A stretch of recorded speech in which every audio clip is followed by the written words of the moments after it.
What's going on, people? It's your boy NGS back at it again with another video. Now, y'all know me. I love the Nintendo Switch. Should come as no surprise. But one thing I love doing outside of collecting Nintendo Switch games is collecting Nintendo Switch accessories. And there's one particular accessory that is at the top of my list, no matter how many years go by, and that is, of course, the Nintendo Switch Pro controller. That's right, I'm not a Joy-Con kind of guy, ladies and gentlemen. This controller right here is my preferred way of playing games on Switch. So much to the point that I actually pack this away with me every single time I leave the house. Because Joy-Cons, the less said about them, the better. Everything about the analog sticks to the buttons and just the overall comfort and the amazing battery life, this controller is top-notch. However, it is not perfect. If they were to ever improve upon it, do like a V2 or Elite model, one thing that is going to be at the top of my list, outside of including a headphone jack, would be a much better D-pad. Now, that's not to say that the included D-pad is terrible by any means. No, it's actually pretty decent, especially if you're comparing it to other modern controllers, the Joy-Cons, the Joy-Cons, the Joy-Cons. This thing is going to be night and day. But it is not ideal. If you're a person who plays a lot of old school 2D platforms, in fact, not even old school stuff, because 2D platforms have been making a comeback in the past 10 years, something like the Azure Striker Gunvolt Striker Pack, this controller right here, while it is serviceable, it is not ideal. So we've had a lot of third-party manufacturers come into the fray, and they have created controllers that have had better D-pads. But my big problem with third-party controllers, and this has always been a problem, is that they always, for every one good thing that they have, there's like 6 other things that are a problem. So they can never make a definitive controller. You would be buying that third-party controller to satisfy that one need, whether it's better battery life or better analog sticks, or in this situation, a better D-pad. It just never really made sense to me to go out there and spend a lot of money on a controller to fit one need, as opposed to getting an all-around good controller that checks 9 out of 10 boxes. So, that being said, we actually do have someone who's attempting to change that. Enter the 8BitDo SN30 Pro Plus Bluetooth gamepad. So I've heard of this company 8BitDo before in the past, and I've seen a lot of their controllers floating around, but I can never pull the trigger and buy one because I'm not that type of individual to go out there and spend extra money to buy a controller that satisfies just one need for one genre. I'm not a person who plays a lot of competitive fighters, and while I love my platformers, I just can't go out there and shell the money to buy a controller just to play those. However, I saw this and it just looked so interesting and unique that I just couldn't pass it up. So let's take a look around the box right here. The Sn30 Pro Plus. Tells you its compatibility list on the back. Nothing too crazy whatsoever. But it is a pretty premium box, so if you wanted to display this on your shelf, you could do this proudly and not have to worry about it falling. And here's the controller, ladies and gentlemen, the Sn30 Pro Plus. So as you can see right here, it is a dead ringer for a classic Super Nintendo controller. Everything from the D-pad, the analog stick, start and select. Heck, they've even gone so far as to replicate the concave and convex buttons from the North American Super Nintendo controller. But they've gone the extra mile to include a couple of new things. So as you can see here, they've got the bumpers from the Super Nintendo, but they've also got triggers here. That's right, y'all. So if you're a person who likes playing your racers or your shooters, these triggers right here are actually analog, so they are pressure sensitive. So depending on how much pressure you put into these triggers, it will show up in the particular game you're playing, provided they support it. And that is amazing, because if you're using this controller for emulated titles on Dolphin, then this is a perfect alternative. Not only that, but you've got these amazing grips right here, which are very similar to, you know, your modern controllers right here, but I get even more of a comparison to a PlayStation 4 controller. Just like the way it's set up and structured, like, oh my god, it's like like his little brother or something. So it's got that same comfort if you were playing on a PlayStation 4 controller. But it feels really cool because I know this is going to sound sacrilegious to some. I'm not the biggest fan of the Super Nintendo controller as much as I used to be. Now, when I was a kid, 5 years old, playing on this controller was fantastic. But nowadays, in the year 2020, playing on a controller this tiny, it just doesn't get the job done. But just the fact that they have the grips right here, oh, it just makes it so much more comfortable by comparison. But let's take a look around the controller. So you've got your input right here for a USB Type-C. You've got your sync button. This right here is going to be your star button. Now this has a couple different functions, which I'll touch on later. Here's going to be your, I don't know what they call this controller. It looks like a bit logo, but this is going to function as your home button, which we'll touch more on later, like I said. Here's your display for your inputs, your grips, and checking out the back of the controller, you have one of the coolest features, which is a removable battery pack. That's right, ladies and gentlemen. So not only does it come with a rechargeable battery, but you have the ability to use your own AA's.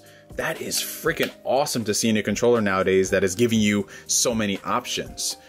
And options with this controller, whoo, boy, this thing right here. Okay, so I know a lot of you guys are watching this are probably going to be picking this up for your Nintendo Switch, and it's going to be only used for Nintendo Switch, and that's perfectly fine. It's acceptable.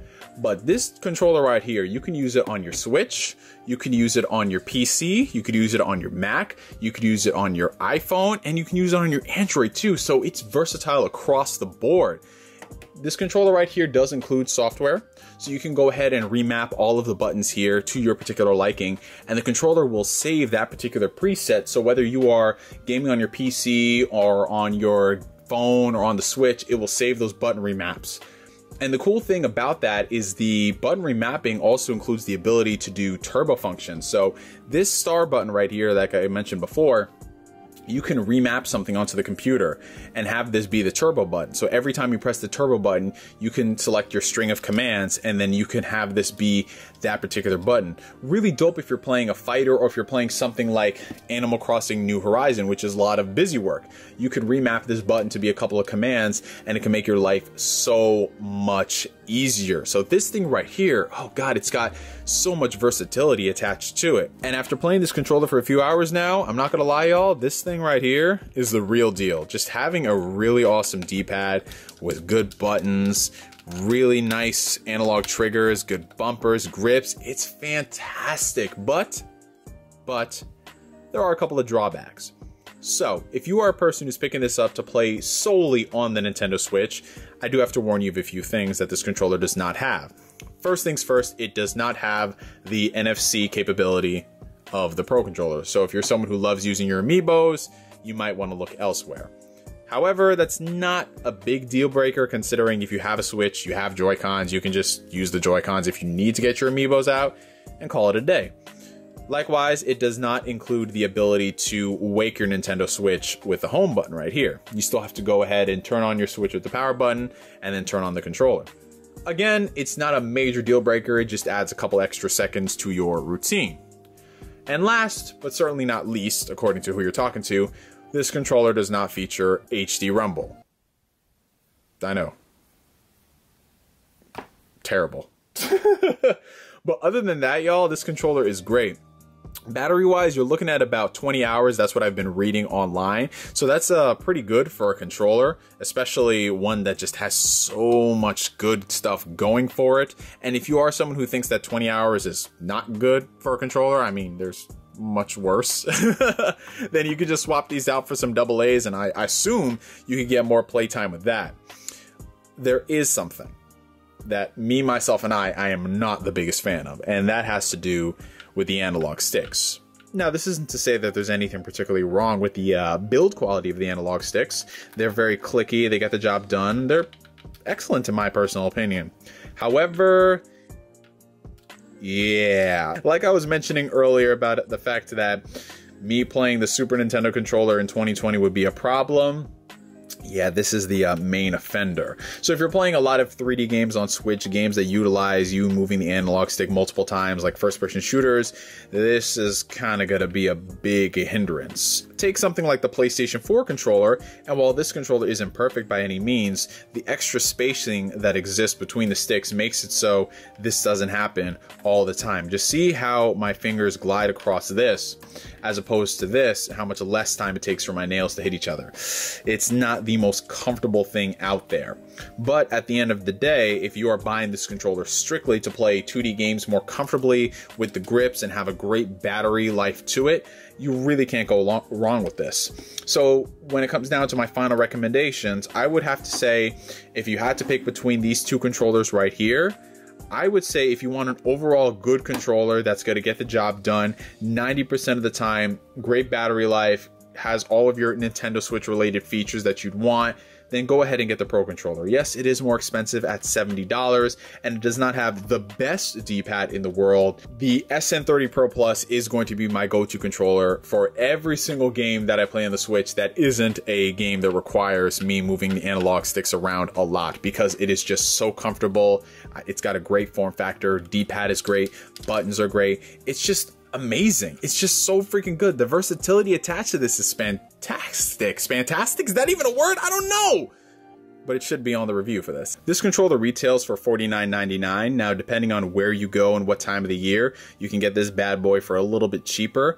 I actually scooped it up for $39.99, which I think is a fantastic price. In fact, I'd go so far as to pay $50 for this, because the amount of versatility that I get from this can really not be matched. And it's going to be one of the controllers that I use in rotation to playing the Switch, in addition to my Pro controller. So yeah, that's all I want to say today, ladies and gentlemen, on my little impressions video, if you will, on the 8BitDo SN30 Pro Plus. Let me know down below in the comment section if you guys have this controller. What do you think about it? Comment down below, let me know. And from me to you for now, my name is NGS, and like always, I will catch you guys later. Peace.